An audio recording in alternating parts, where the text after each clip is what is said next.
Well, hi there. It's Thursday evening, right about 7:44 Pacific Coast time. Um, I'm a little um, discombobulated. That really is a word, by the way. Over the past couple of days, they've been really, really busy, and that got me to thinking about a number of things, not the least of which is what actually constitutes a good day. I've said in blog posts before, that it was a good day, and that well, what does that mean? I mean, have you ever really thought about what constitutes a good day? I mean, I know you've probably thought about what constitutes a bad day. I mean, that's a lot easier to isolate and ascertain, but not so much so with a good day. I think we're too busy enjoying a good day to really think about what it was about the day that made it good. So maybe we can shed some light on it if I dissect the last couple of days because they were really pretty good. So stay with me on this. It's journal number 184, and it is T plus 184. Uh, but before I talk about today, I'll talk about yesterday because yesterday was also a good day, and yesterday got away from me to the point where I really didn't have the opportunity to go ahead and blog, which I really enjoy doing. And there were just too many other things going on for me to stop and do that. Like what kinds of things? Well, the first thing was a research project that I was helping a friend out with that involved running all over the San Fernando Valley. And it was fruitful and it was really interesting and it was something different and it helped reinstill this creeping sense of normalcy that's coming back into my life and helping me to feel useful again and purposeful in the things that we do and that took up quite a bit of time because it involved a nice short um, tuna fish sandwich lunch at Islands and then Leslie and I got cleaned up and dressed and ready to go out.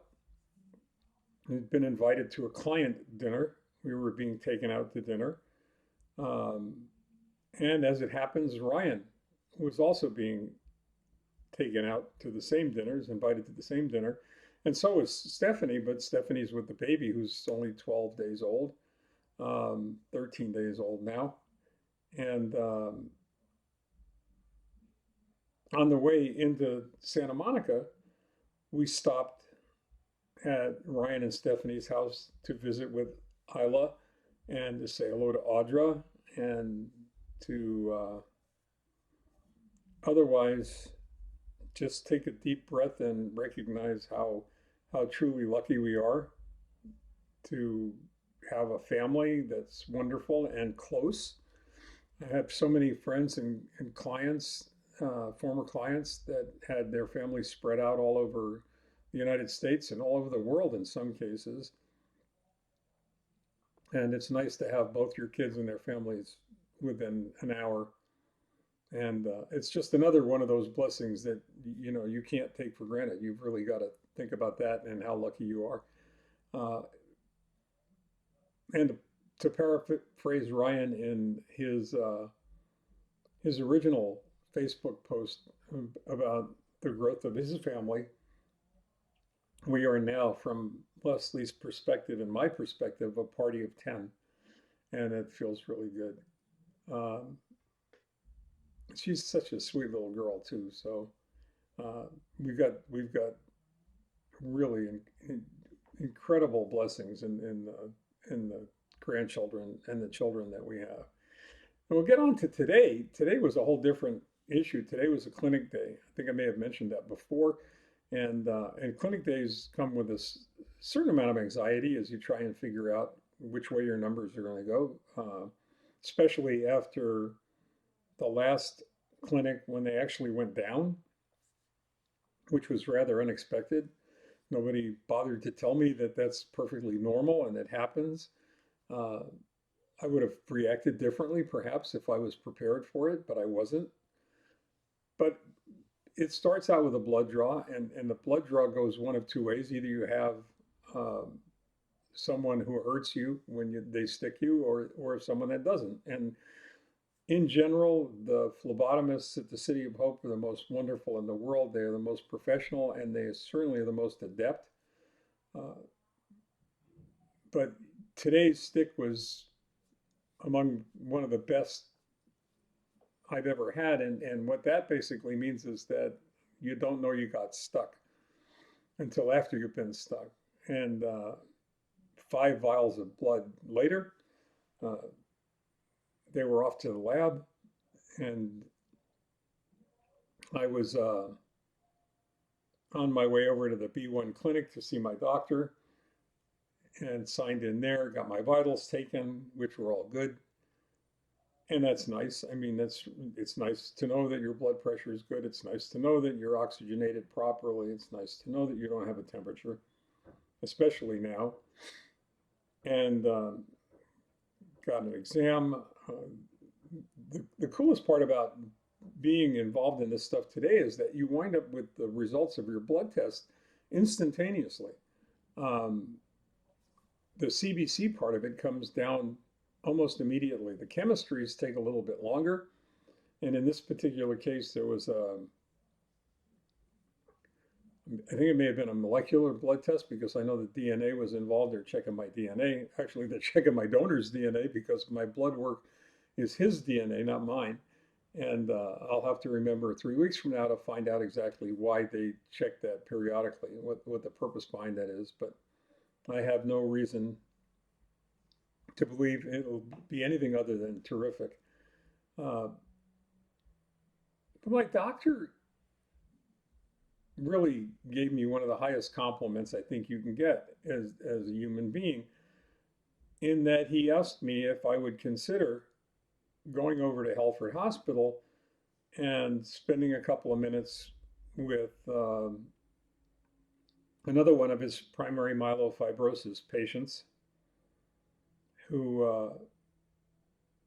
who's just started his conditioning chemo a couple of days ago, and will start his will actually be transplanted, I think, on the 8th, if I'm not mistaken.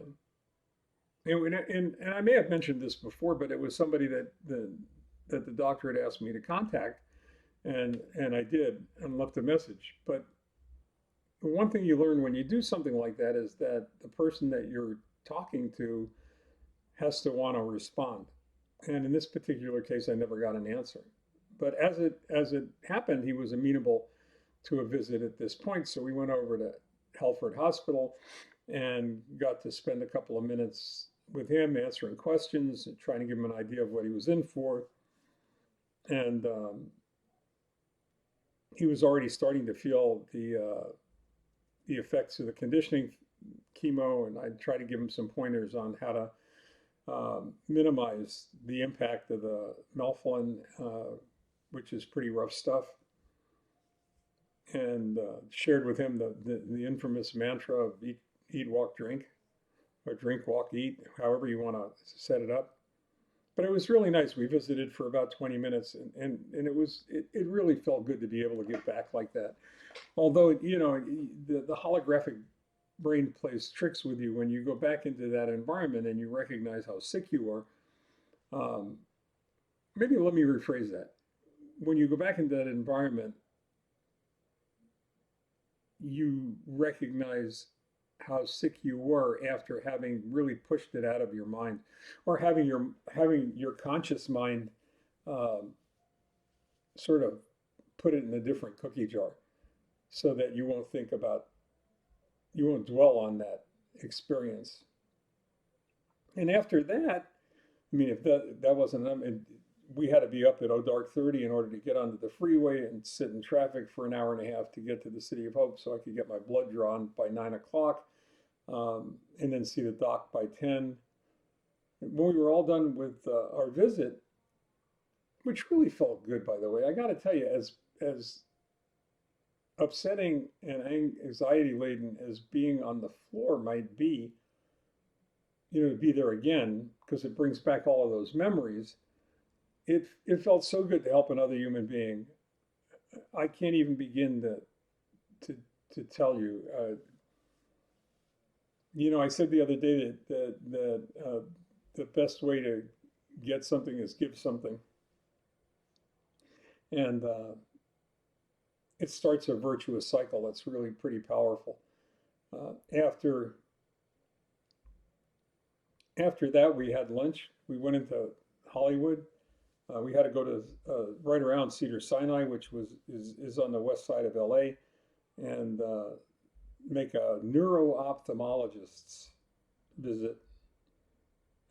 A neuro-ophthalmologist for Leslie, who's developed a twitch in one eye, and she's being cared for by the specialist, who's really the top guy around here, and got a great report on her. Had dinner with our daughter, lunch with our daughter, and then tonight finally got back into the valley 12 hours later, and just had a quiet dinner alone, just the two of us.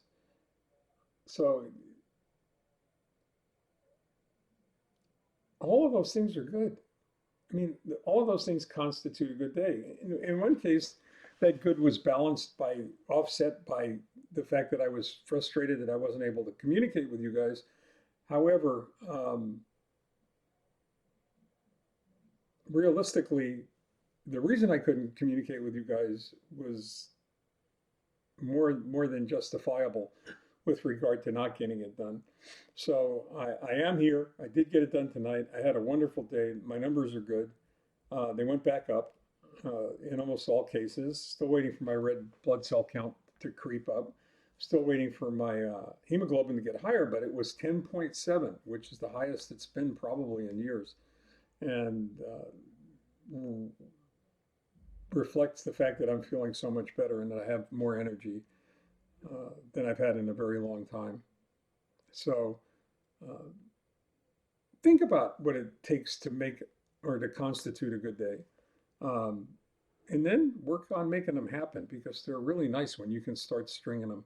In the meantime, stay well, take care. I'll be back with you in a bit. Bye-bye.